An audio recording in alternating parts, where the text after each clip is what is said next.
Buenos días, buenas tardes o buenas noches. Te saluda el camarada Parker desde un rincón de la capital alemana donde el invierno tuvo apellido primavera. Este, tu programa Camarada Parker, es una plataforma abierta al diálogo para todo aquel que tenga algo que decir.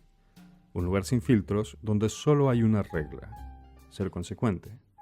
Así que si tienes algo que decir o lo quisieras compartir a través de nuestro programa, ponte en contacto con nosotros escribiendo un email a camaradaparker@gmx.net o nos encuentras también en Facebook y Twitter como @camaradaparker.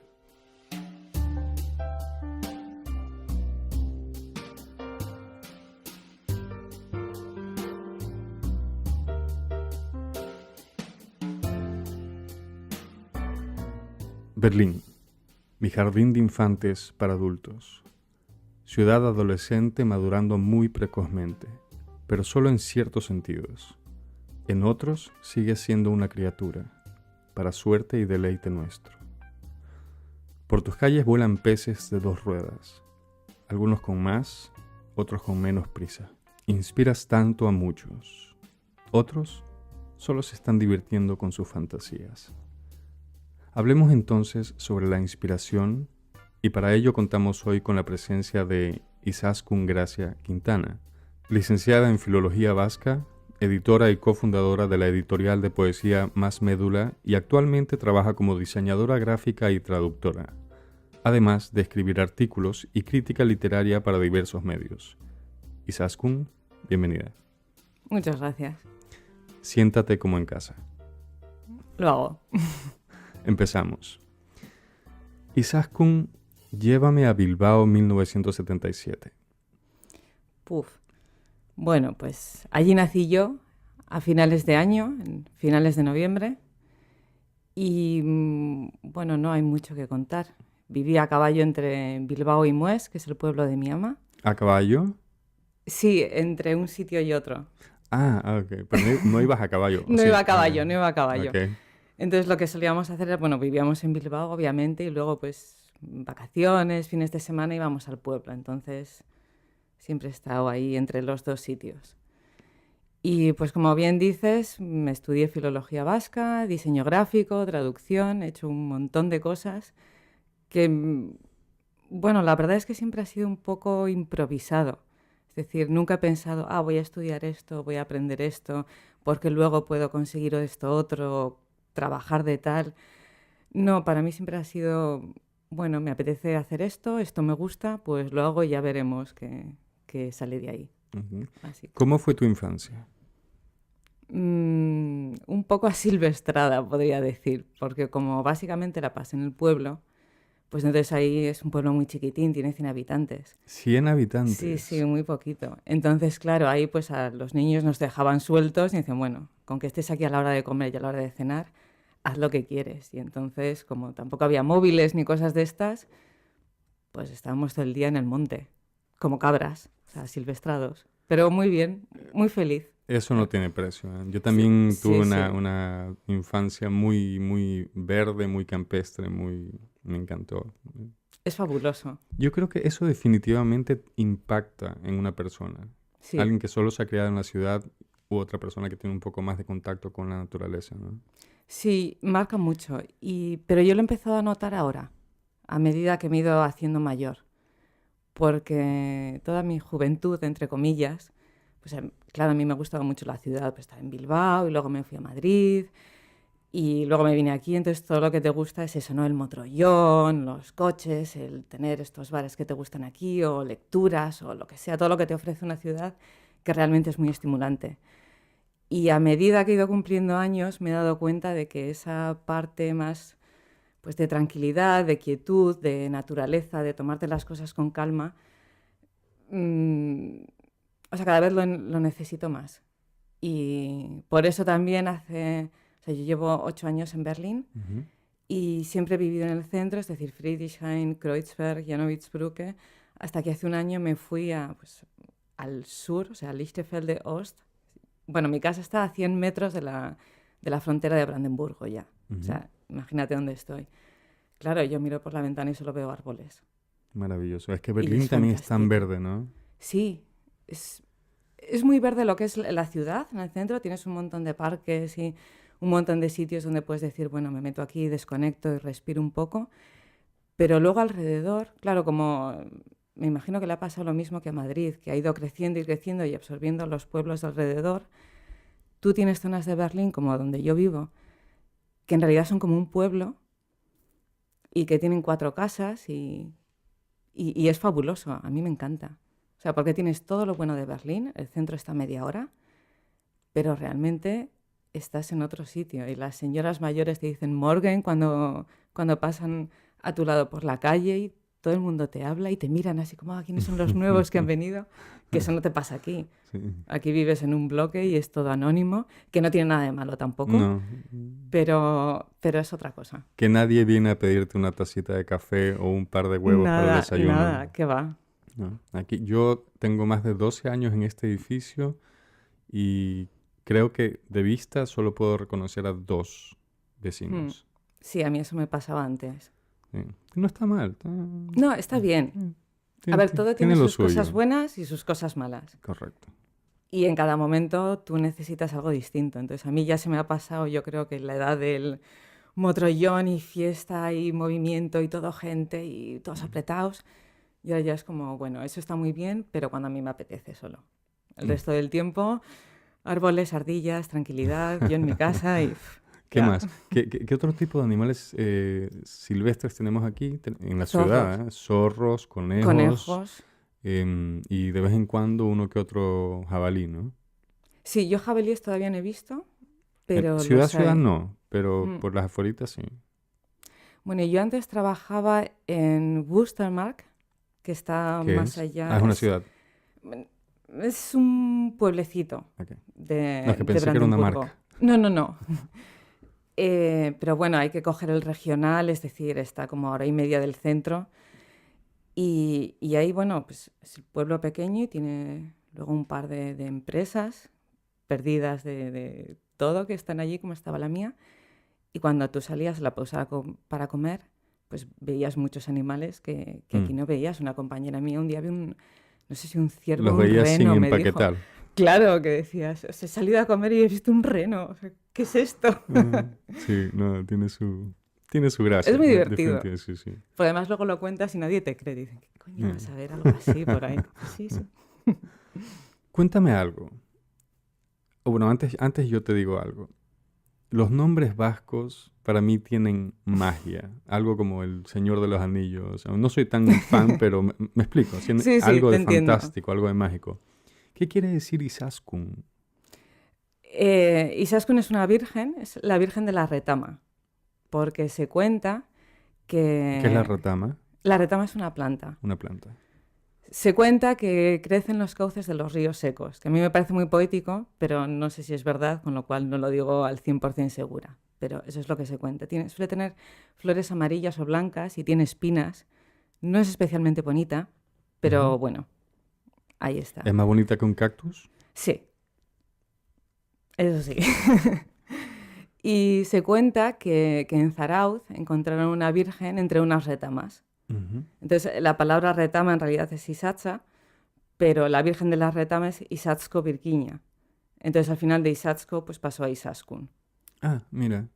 Y se pronuncia Izasko. Izaskun. Izaskun. Sí. Ok, lo estaba pronunciando bien entonces. Sí. Ah, listo. Perfecto. Cuéntame un poco, ¿cómo llegas a estudiar filología vasca? Pues básicamente por gusto. A mí me gustan muchísimo los idiomas, por eso también aprendí alemán. Y claro, en mi casa se hablaba solo castellano, porque cuando mis padres eran jóvenes estaba prohibido hablar en euskera, entonces no lo pudieron aprender. Y a mí me mandaron obviamente a un colegio que era todo en castellano. Yo tenía... Perdóname la ignorancia. Sí. ¿En el País Vasco? En el País Vasco, sí. ¿Se prohibía hablar euskera? Claro, con Franco. Ah. Claro, durante la dictadura. Nunca viví en España. No pasa nada. Franco me suena de algo, pero... Sí, bueno. No Era un buen tipo. También te lo pregunto porque la audiencia no es únicamente... Claro, ¿no? por supuesto. Y yo puedo dar muchas cosas por sentadas que no lo son, así que Claro. cuando eso tú dime. Para y eso yo estamos explico. aquí. A veces Perfecto. parece que somos ignorantes, pero no, lo preguntamos por ustedes. Bien. Bueno, sí. Entonces, sí, bueno, a mí me mandaron a un colegio que era solo en castellano, con lo Ujú. cual yo tenía 2 horas de euskera a la semana, es decir, como de inglés, que no te da para mucho. Y pues yo reconozco que al principio el euskera no me interesaba nada. O sea, estudiaba y aprobaba porque lo tenía que hacer, pues Ujú. como matemáticas o cualquier otra asignatura. ¿Pero te gustaba como lengua? No, al principio tampoco. Pero yo creo que eso era un problema de cómo se enfoca la enseñanza. Porque en segundo de BUP tuve un profesor de euskera maravilloso, fantástico, y entonces dije, wow, es que este idioma es muy bonito. Pero fue gracias a él. Entonces ya me apunté a una academia, aprendí mucho y dije, a ¿Y estudiar esto a qué edad? filología. Pues a ver, segundo de BUP con 15 años. Con 15. Ahí empiezas a aprender euskera. Aprender de verdad. O sea, yo me apunté a una academia, 2 horas de euskera al día y aprender a saco. Y me saqué el EGA, que es como el C1, Ujú. y luego ya entré en filología. Pero simplemente porque quería aprender el idioma, porque me maravillaba.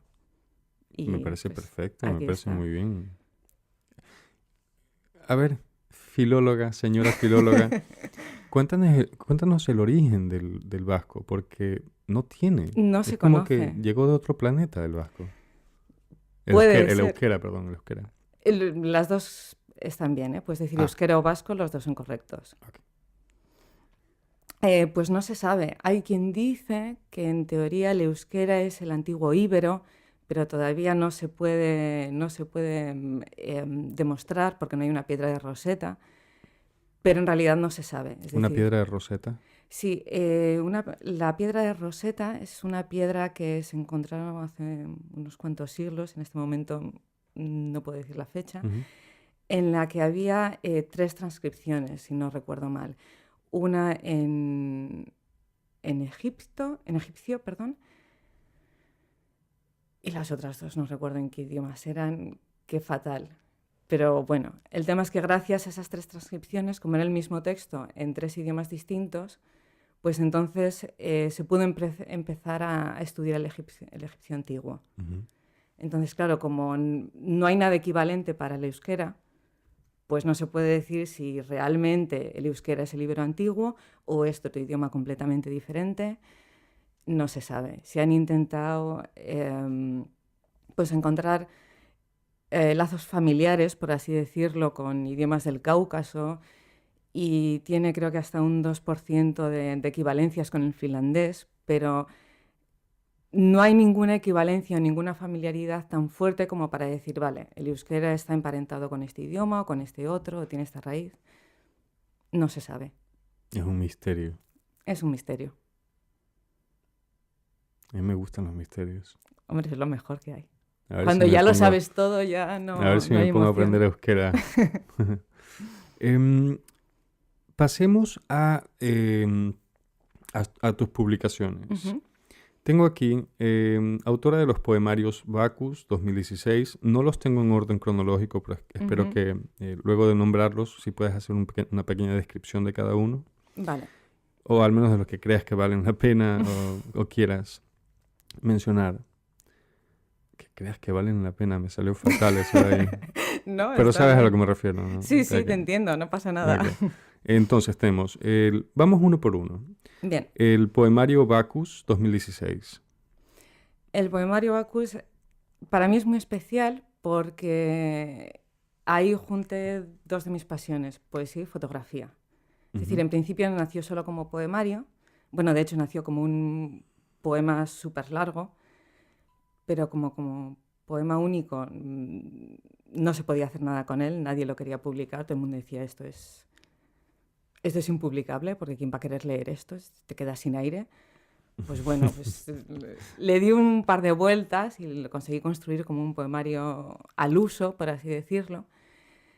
Y salió con una editorial que se llama Cocapelli y ellos suelen hacer poemarios ilustrados. Ujú. Entonces me dijeron, bueno, ¿quieres que buscamos un ilustrador o yo qué sé, un fotógrafo? Y yo dije, pues espera, porque tengo unas fotos que pueden ir muy bien. Porque justo yo acababa de estar de vacaciones en Finlandia y había hecho un montón de fotos, claro, y me había dado cuenta de que en las fotos nunca aparecían personas.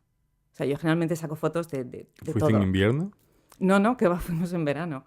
Ah, en verano. Pero es cierto, no había personas. O sea, yo había sacado un montón de bosques, de lagos, bueno, pues cosas preciosas, muchos animales, ciudades, pero no había una sola persona. Y el título del poemario es Bacchus, porque Vacío, ¿no? sí, en una primera versión, al ser un poema inmenso y largo, y dije, esto es una especie de horror vacui, ¿no? Como de horror al vacío, es solo letra, letra, letra y más letra. Y entonces dije, ostras, pues con las fotos van muy bien, porque en las fotos también, o sea, se ven muchísimas cosas, pero al mismo tiempo queda todo ahí como, qué es lo que estoy viendo? Hay un montón de árboles, hay pasajes, hay... Falta el factor humano, Sí, el margen de error. eso es. Entonces, pues les presenté el proyecto así y dije, bueno, ¿qué os parece con estas fotos? Y me dijeron, vale, estupendo, ya está. Entonces, ¿esa es tu primera publicación? No, no es tu No, primera no es la primera, publicación. es la 2016, antepenúltima. antepenúltima, ¿ok? Y con respecto a Ártica o Articoa 2012, Bueno, Ártica es el primer poemario bilingüe que he publicado, porque cuando lo escribí, más o menos la mitad la escribí en castellano y más o menos la mitad la escribí en euskera. ujú, No fue a propósito, o sea, surgió así. Entonces lo que hice fue todo lo que estaba en castellano lo traduje a euskera y todo lo que estaba en euskera lo traduje a castellano. Dije, bueno, a ver, si hay suerte y se puede publicar así, si no, pues pruebo solo en castellano o solo en euskera. Pero por suerte, Juan Soros, que no sé si lo conoces, es un no, autor chileno. no. Bueno, él vivía en aquellos tiempos en Madrid y nos conocíamos pues, de recitales y además era mi vecino, con lo cual era muy divertido. Y me dijo, oye, me gusta, si quieres lo sacamos con Amargort, porque en aquel entonces él trabajaba para Amargort. Un editorial. Ujú. Y dije, pues venga. Y salió. Y me gusta mucho, aparte porque el poemario en sí me gusta, ¿no? Obviamente, ¿qué voy a decir yo? Pero me gusta que haya salido bilingüe porque generalmente en estas cosas a nosotros nos gusta mucho etiquetar a la gente, ¿no? Entonces, o tú escribes en castellano, ¿A nosotros te refieres a a...? la gente en general. Ah, ok. Entonces, solemos etiquetar a la gente, entre otras cosas, por el idioma en el que escribe. O escribes en castellano, o escribes en euskera, o escribes en inglés, o en alemán. Ujú. Entonces, que una persona escriba en dos idiomas indistintamente, a veces la gente se queda un poco así, ¿no? Como, bueno, ¿y a ti en qué saco te meto? O sea, entonces, como esto salió Tienes todo junto, razón. es verdad, Nunca no me lo había puesto a pensar, pero tienes razón. sí. Mm. A ver, yo al principio tampoco me daba cuenta de eso. Yo me di cuenta a medida que fui publicando y me encontraba con este tema, ¿no? De, ahora de repente escribes en euskera y yo, no, siempre escribo en euskera y en castellano. Ah, vale. O al revés, me decían, escribes en euskera, pero ahora de repente en castellano. Y decía, no, escribo en los dos, Ah. pero sí, la gente siempre te enfila por algún lado. Y como aquí salieron los dos idiomas juntos, pues entonces para mí es un libro muy especial. Mm. A mí me gusta mucho. Ártica, Articoa. Por cierto, los libros que vas a mencionar, ¿todos se los puede obtener online o están a la venta? Todos, no lo sé. Yo creo que con los primeros será un poco difícil. Ok. Pondré en la descripción los libros que están Sí. disponibles, ¿ok? Luego pasamos a Saco de Humos, que te valió el Premio Villa de Aranda Ujú, 2010. sí. ¿Con qué orgullo lo dices? Sí. Sí, es que me gustó mucho. Está No, bien. además, este libro es especial para mí por diferentes razones. Primero, porque lo prologó Reinaldo Jiménez, que es un autor al que yo admiro muchísimo. No sé si lo conoces, es un autor, bueno, él nació en Perú, pero vive en Argentina desde que era un niño. Ujú. Lo que pasa es que no sé si se puede decir que es un autor argentino nacido en Perú o un autor Ah, peruano que vive en Argentina. Así que, pues lo inventó aclaro. el pisco, No lo sé. entonces no hay problema. Entonces no hay Ujú. problema. Me gusta mucho porque lo prologó Reinaldo y por una parte también porque surgió en una época de mi vida un poco, no voy a decir mala, Pero bueno, tampoco fue muy buena porque en espacio de un año se murieron varias personas a las que yo quería mucho, Mm. familiares y amigos, por diferentes motivos. Entonces es un poemario que está muy marcado por eso, ¿no? No por la muerte, sino por la falta de la gente a la que quieres. Y yo cuando lo escribí, además, yo ya vivía en Madrid, con lo cual mi familia ya estaba lejos, gran parte de mis amigos ya estaban lejos, no tanto como ahora, pero aún así, bueno, no estaban ahí. Con lo cual, bueno, pues sí fue un año un poco durillo y me marcó y salió ese libro que a mí me gusta mucho. Entonces, independientemente del premio, del que estoy muy agradecida y muy orgullosa, eh, es un libro muy especial, Saco de humos. Saco de humos. ¿Por qué el título? Am, Todos los títulos de mis libros son un verso o un fragmento de verso que hay dentro. Entonces, eso tienes que verlo.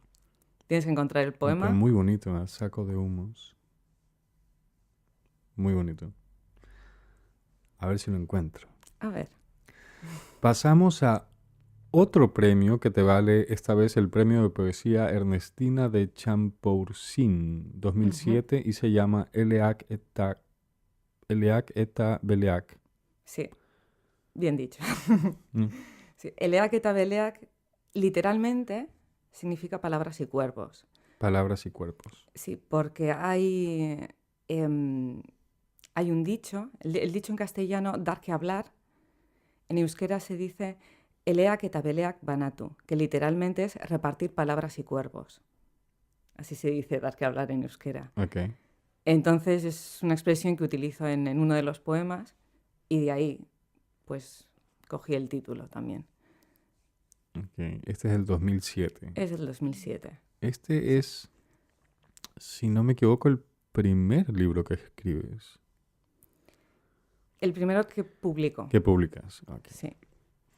Luego pasamos a Fuegos Fatuos del 2003. Sí, ese fue el Mm. primero, que bueno, en su día yo estaba muy orgullosa de él y ahora lo releo y digo, uff, madre mía, que lo veo como lo veo un poco inmaduro. Es decir, para la época estaba muy bien, pero bueno, pues hablo mucho pues, del amor y el desamor y estas cosas de las que escribes cuando eres jovencito y que luego ya dices, madre mía. Me sucede lo mismo, pero con música. Sí, Yo que nací y crecí en Ecuador, ¿no?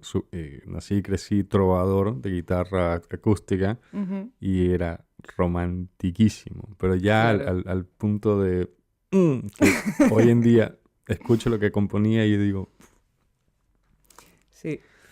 diabetes te daba después de escuchar una canción mía. O de leer mis poemas, lo mismo. O sea, era todo, como te Cursi. dices, sí, o muy cursi o terriblemente trágico, ¿sabes? Oh, la pena, la oscuridad. Pero bueno, es Sí, a ver, es lo típico, claro, es lo que toca, ¿no? de alguna manera eso nos hizo lo que somos hoy en día, ¿no? Efectivamente. Para bien o para mal. Pasamos entonces ahora a Crónicas del Encierro, Ujú. 2016. Crónicas del encierro no es un libro de poesía, es un libro de relatos. Ujú, Y, y bueno, yo estoy muy contenta de haber sacado este libro porque de la misma manera que yo escribo tanto en castellano como en euskera, también escribo tanto prosa como poesía. Lo que pasa es que mi prosa generalmente nunca le he hecho caso a nadie. No sé por qué. Y bueno, yo monté este libro de cuentos y pues ya sabes el proceso, lo envías y lo envías a editoriales y a concursos y todo el mundo te dice que no, o no te dicen nada, que casi es peor. Hasta que llegó Pablo Mazo Agüero, entonces era editor de Salto de Página, ujú. y me dijo, oye, me gusta, lo sacamos. Cuando yo ya había perdido toda esperanza y decía, bueno, pues, cuentos que se van a quedar en mi ordenador para siempre jamás, listo. Y justo en ese momento apareció él y dijo, venga, va, lo sacamos. Mira, qué bien. Por cierto, pregunta técnica. ¿Tienes un backup de lo que tienes en tu ordenador, Sí, ¿no? Ah, ok. sí, sí, siempre, siempre. Ok. Para los que no conozcan, la palabra backup significa un resguardo, ¿no? Una copia de seguridad. Sí. ¿Cuántos no hemos pasado por una de esas?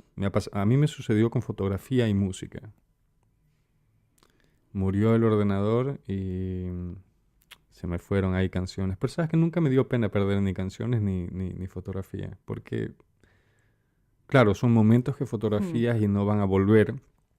Y con canciones casi que me obligaba a hacer, pero esta vez un poco más no perfeccionista, sino mejorar.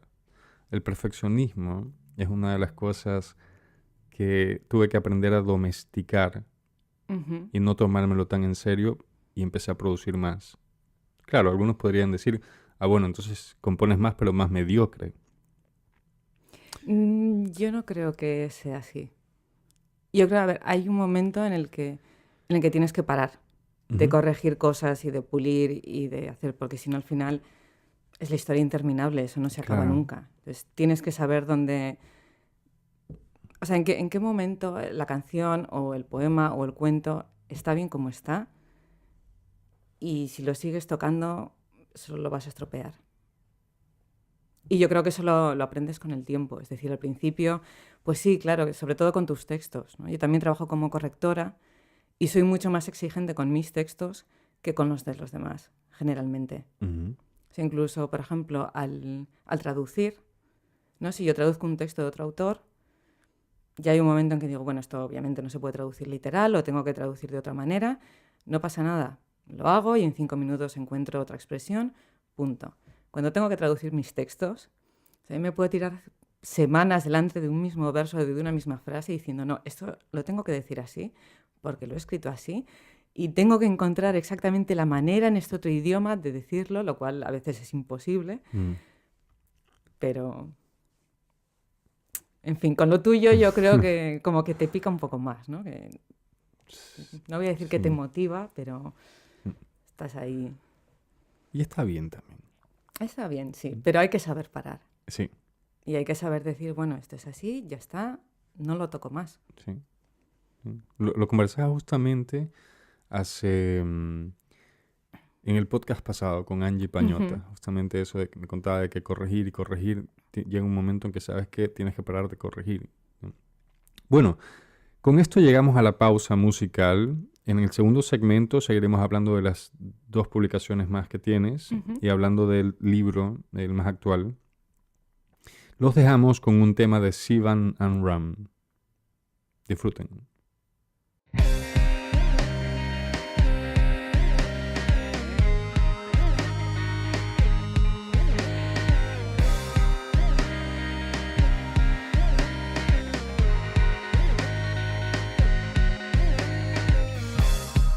Make her pink pearl shine. Do it with rhythm, play it with rhymes. Sing Bob Dylan songs to it. Serve it like poetry, hot straddled wine.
Make her pink pearl shine.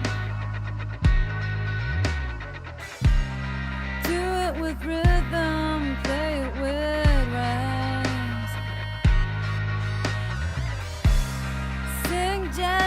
Joplin songstress. Serve it like poetry, straddle, open wide. Slowly walk through this archway.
Hemos vuelto de la pausa musical. Lo que escucharon fue Sivan Amram.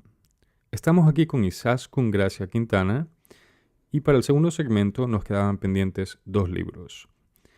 Hablemos primero de Despertar lloviendo. Despertar lloviendo salió hace 2 o 3 años. Lo publicó, ya lo dijo Casimiro Parker, que debe ser un tocayo Pariente, tuyo ¿no? o algo así. Pariente. Digo yo. Casimiro Parker lo Casimiro publicó. Parker. Ese es un nombre real, Casimiro Parker. Sí, no es el nombre del dueño de la editorial, que se llama Marcos. Es alguien que él conoció en Madrid, pero ahora no recuerdo quién es. Y pues debía de ser un tipo muy interesante porque le pusieron su nombre a la editorial. Casimiro Así que- Parker. Sí, Interesante. Lo voy a buscar, ¿ah? sí, búscalo. ¿Vive todavía? No lo sé. Eso Con más ya- ganas todavía. Tendrás Sí. que hablar con Marcos y preguntarle. A descubrir. Yo- El periodista. Bueno, es que sí, de hecho soy periodista. Yo me las apaño. Claro, Sí. entonces tienes que escribir sobre eso. Entonces, Despertar lloviendo. 2 o 3 años. ¿Y cuál fue la inspiración para ese libro? Pues mi vida en Madrid. Yo me fui a Madrid en el 2005.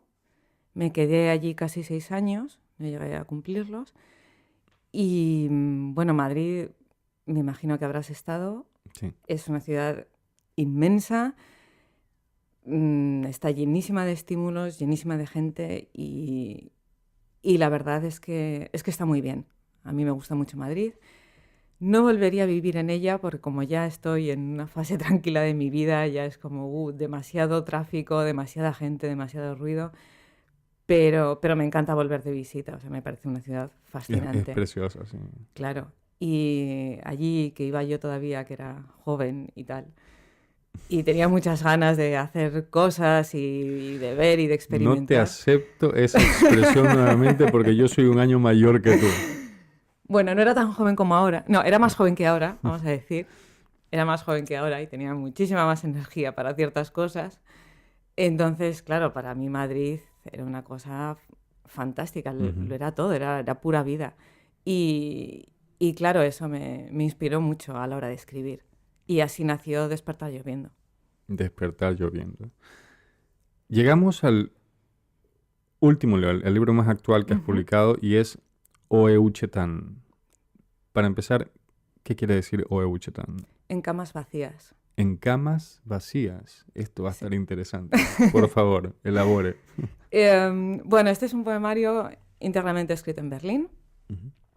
Y eso se ve en el título, aunque a simple vista no lo parezca, porque yo siempre digo que para mí vivir en una ciudad extranjera es un poco como meterte en una cama vacía, ¿no? Es decir,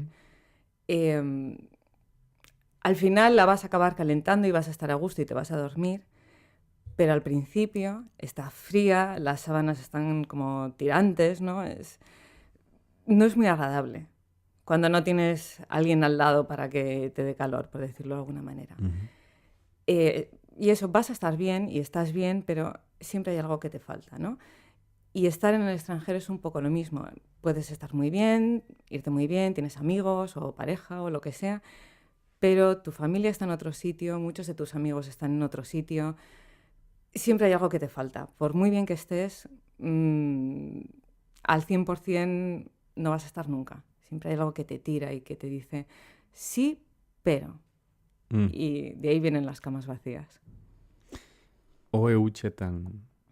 ¿Es euskera también? Sí. Oe Uchetan. Bueno. Sería un pecado que pases por aquí y luego de haber hablado ya de los libros que has publicado, de tus obras, no preguntarte sobre algo que es para ti un poquito más que un hobby, y es la fotografía. ¿Cómo descubres la fotografía y cómo la metes en tu vida? A mí me ha gustado la fotografía desde que era una niña. Yo recuerdo ir a las excursiones del colegio con la cámara que me daba mi ama y sabía hacer 1000 fotos y además ser muy impaciente porque yo quería tener las fotos hechas y reveladas ya. Y entonces, pues claro, imposible. Y bueno, pues a medida que fui creciendo ya me compré yo una cámara y empecé a comprarme libros y a investigar y a hacer pruebas. Y pues llegó un momento... Autodidáctica también. Sí, autodidacta completamente.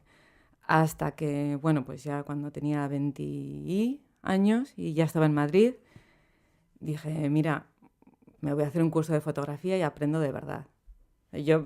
Me pasa lo mismo que con los idiomas. Una vez que digo me interesa esto, lo tengo que aprender de verdad o nada. No hay medias tintas. ¿Blanco o negro? Efectivamente. Yo soy igual. Venga ahí. Venga ahí. Entonces, pues me apunté a un curso profesional de foto y sí, o sea, en teoría soy fotógrafa profesional, solo que no me dedico a ello.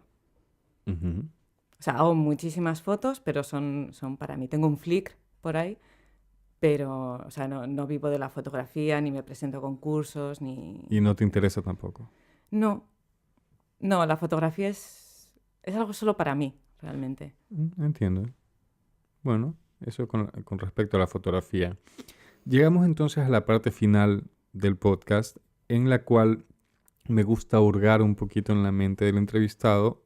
No entrevistado, es porque esto es un diálogo, es una charla.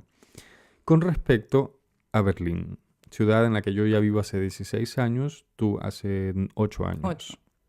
Cuéntame un poco cómo terminas en Berlín. Pues yo en principio me vine para quedarme solo un año. Yo había empezado a estudiar alemán allá, primero en Bilbao y luego en Madrid. Y lo que pasa es que en Madrid, como trabajaba en empresas de artes gráficas, pues trabajaba a turnos, a veces por la mañana, a veces por la tarde, a veces por la noche. Entonces, mantener así un curso de idiomas era imposible. Y al final me lo planteé y dije, bueno, voy a ahorrar y me voy a Berlín, estoy un año, me hago un curso intensivo y me vuelvo. ¿Pero Berlín así espontáneamente o tenías alguna referencia de Berlín? Había estado aquí un par de veces de vacaciones, es decir, un par de fines de semana. Y ya sabía que la ciudad me gustaba, que no era cara, más o menos trabajando como autónoma y con unos ahorros podía sobrevivir, con lo cual dije, pues, ahí que me voy, claro. Porque otras opciones eran ya o Múnich o Frankfurt o Hamburgo, que eso El ya doble caro, económicamente era inviable. Así que me vine aquí y pasé ese primer año y dije, bueno, como me gusta mucho, pues me voy a quedar otro. Y el segundo se convirtió en un tercero y pues así, aquí llevo 8 años ya. 8 años en Berlín. ¿Te ves viviendo aquí por el resto de tu vida? No. Con mucha para decisión nada. lo dijiste, ¿eh? Sí. Y mira que me gusta mucho Berlín y estoy muy a gusto, ¿eh? O sea, no es que esté pensando, bueno, el año que viene me mudo. No, para nada, no tengo ningún plan. Pero no me veo envejeciendo en esta ciudad. No. No. Legítimo. Lo puedo Sí, comprender sí. yo también, ¿no? Sí, no Yo sé. pienso igual. Me apetece cambiar de aires en algún momento de mi vida. Sí, Sí, sí, sí. No, tiene... O sea, yo le encuentro mucho sentido. Yo soy una persona que se está tratando, entre comillas, de ir desde Berlín hace más de 11 años. Y por algún motivo sigo aquí. O sea, Berlín es una ciudad... eh, tiene tantos puntos a favor, muchos más puntos a favor que en contra. Desde luego. Aunque no sea la ciudad más bonita de Europa. La capital más bonita de Europa no es ni en broma. Mm, pero No está ni siquiera abierto a discusión. no, te doy la razón, no es la capital más bonita, pero es que yo tengo un problema con eso de que sean bonitas. Por ejemplo, yo he estado un par de veces en París, también de La vacaciones, ciudad más bonita del mundo. que es preciosa y maravillosa, pero es una postal. Mm. Es como yo lo veo. A mí me gusta mucho más Berlín en ese sentido, porque aunque no es tan bonita, para nada, o sea, ni punto de comparación, pero es más interesante para mí. Berlín. Sí. Difiero Mm, completamente. no. No, está bien, está bien. O sea, esta me parece la ciudad más libre del mundo, donde literalmente si quieres ser un escarabajo o una mariquita, la llamamos nosotros. ¿Cómo se Ah, llama? La vale. ladybug. ¿Cómo se llama Sí, en España? mariquita. Mariquita también. Sí, sí. Eres una mariquita y eres una piedra de color en este patio enorme que es Berlín, ¿no? Mm. Nadie te mira mal, ni mucho menos. Al contrario, tal vez hasta saques una sonrisa. Pero yo en esta ciudad no me inspiro, o sea, no, artísticamente me refiero. Yo voy a París y una mosca vuela y me inspiro. Pero sé, posiblemente, muy posiblemente sea porque nunca he llegado a vivir en París. He ido muchísimas veces. Pero si quiero empaparme de cultura y de inspiración, me voy a París por un fin de semana. Claro. A lo que aquí ya no me... No es que ya no me sucede porque sigo creando cosas, pero aquí me falta un poquito esa influencia de la ciudad. No sé si me entiendes. La considero demasiado neutral en ese sentido, Sí, te ¿no? entiendo. ¿Mm? O sea, cosas tan sencillas como, por ejemplo, cuando veo películas de los 40, de los 50, donde la gente era un poquito más... me explico, no por el hecho de ir todo... dando a entender que tienes dinero. No, que tienes gusto para vestirte. Ujú. O Sí que sea, eran más elegantes, por así decirlo. sí, pero puede ser casual, puede ser, Ujú. ¿no? No necesariamente tiene que ser en smoking o, ¿no? Eso, aquí ponte pues de traje. Podría sí, pero me explico. O sea, una persona ¿será que yo soy muy clásico mentalmente hablando en ese sentido? Me encanta el pasado. Le huyo al futuro. Hombre, es que el pasado tiene un Encanto. punto, Sí. sí, tiene un encanto muy Mm. grande. A, m- a mí me gusta mucho y sé que es una tontería, pero cuando has dicho a la gente que va más elegante de traje y así, es cierto, tú ves películas de los 50, por ejemplo, de los 60, y todos van impecables. Mm. O sea, te puede gustar más o menos lo que llevan, que ahí ya no me meto, eso es cuestión de gustos, obviamente, pero es cierto que todos iban como... y todo era como muy bonito y todo estaba donde tenía que estar y las cosas son como tienen que estar. Y no digo que haya que volver a eso, ¿eh? O No, sea, por porque, supuesto claro, que hay no. pros y contras también en eso. Claro, mucho mejor que todo sea libre, que cada uno haga lo que quiera. Ujú. Pero sí es cierto que tiene un toque que dices, jo, qué bonito, ¿no? Sí. Es como los muebles retro. Los Sí, ves y dices, exacto, quiero esto para exacto. mi casa. Sí, sí, sí, porque transmite algo. O sea, yo creo que lo que más he hecho de menos de generaciones pasadas, tanto vividas como no vividas, son los valores Ujú. morales, los valores de educación que no me cuesta decirlo, porque es así. Con cada generación nueva, los valores van disminuyendo, disminuyendo, disminuyendo. Hablo de, no te hablo ni siquiera de moral, te hablo de educación. Em, pero bueno, tienen sus pros y sus contras, tampoco. Como respuesta a lo que dices de los valores, eh, yo reconozco que tengo la misma sensación, ¿no? Que es lo típico que les oíamos a nuestros abuelos, ¿no? "Ah, los jóvenes de hoy no tienen respeto ni educación, bla". Y yo hay veces que reconozco que lo pienso, Mm, pero luego también leo lo que decían autores antiguos pues, como Platón o Sócrates, que decían, no, estos jóvenes de hoy no tienen educación ni respeto por sus mayores. Y digo, jolín, si es que es lo mismo. O sea, repetimos lo mismo que lleva repitiendo la humanidad miles de años. Y todos pensamos que la siguiente generación es peor, pero ¿Y no lo es es? que igual no lo es. Yo no estoy diciendo si lo es o no, digo que igual no lo es. Tema para un segundo podcast, ¿qué te Igual parece? es que somos jóvenes, pero estamos Claro, pero imagínate, si un poco no más arriba. hubiese, también es el efecto causa y efecto, ¿no? Si no hubiese alguien que lo diga ahora sobre estas generaciones, tal vez no habría un poquito de conciencia, no despertaría la conciencia de ciertas personas, ¿no? Así como, También, como creímos no necesitar escucharlo en ese entonces cuando nosotros éramos jóvenes, las mismas generaciones, las actuales, piensan que cuando nosotros lo decimos que ni siquiera somos... Ah, pero he ahí la diferencia. En nuestras generaciones lo decían nuestros abuelos o padres. Pero míranos, tú y yo no somos ni abuelos ni padres y aquí estamos diciendo lo mismo de las generaciones de hoy en sí, día. O sea que algo de cierto pero hay. tenemos la misma edad en la que nuestros padres ya eran padres. Ah, bueno, sí tienes razón. Entonces, nosotros ya estamos en esta edad en la que vemos a un adolescente y Sí, decimos, correcto. "Oh, este que viene con las hormonas descontroladas, ¿qué sabrá de la vida?" O en ciertos casos, qué envidia. También.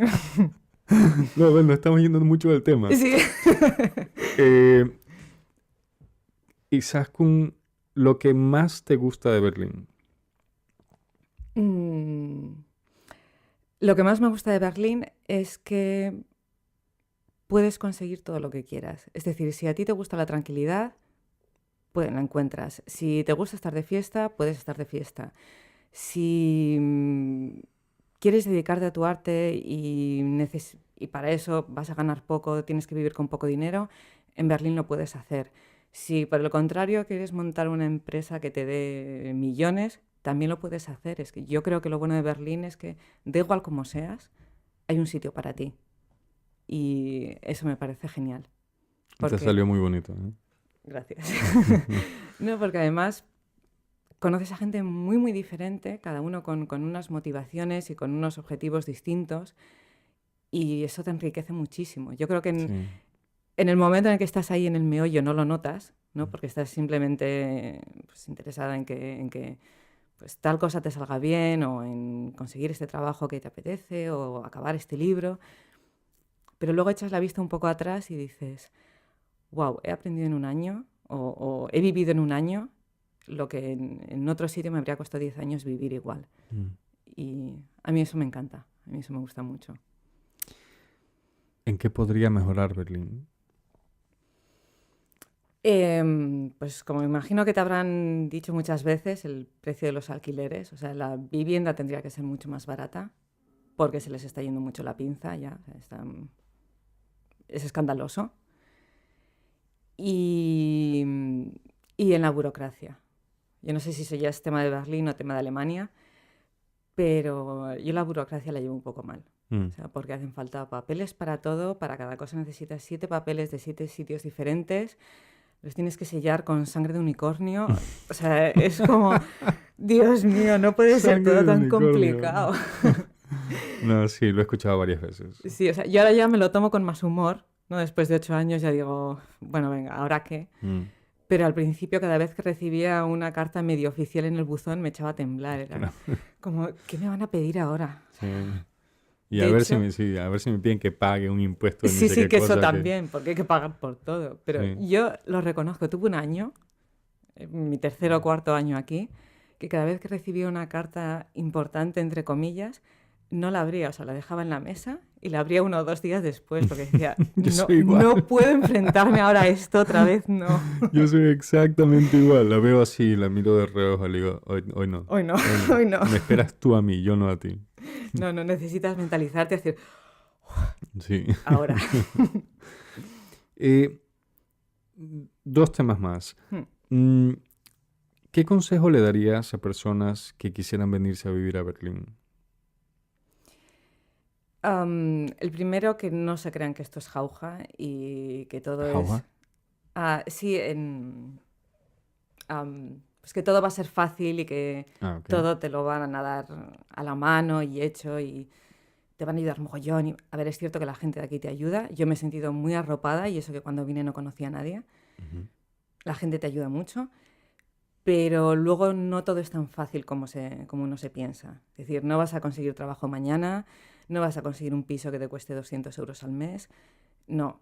Y es cierto que puedes hacer muchas cosas, pero te lo tienes que trabajar mucho también, porque aquí hay mucha gente que está haciendo lo mismo. Además hay gente muy creativa que hace cosas fantásticas y súper interesantes.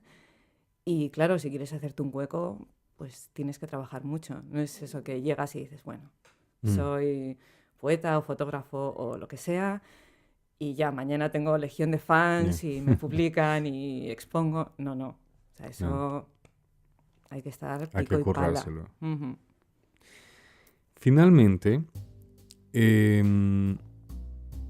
últimas palabras. Pues no sé, muchas gracias por haberme invitado a estar aquí. Lo he disfrutado mucho y se me ha hecho muy corto, la verdad. Y pues no sé, que nos veremos con más poesía y con más fotografía. digo yo. Perfecto. Aprovecho para extenderte una invitación para cuando quieras pasarte por aquí. Considera Camarada Parque y este estudio una segunda casa, pero avisando. Vale, Y nuevamente gracias por aceptar la invitación y por haber participado en el podcast. A nuestra audiencia, muchas gracias por la atención. Será hasta una próxima ocasión. Buenos días, buenas tardes o buenas noches. Chao. chao. Chao.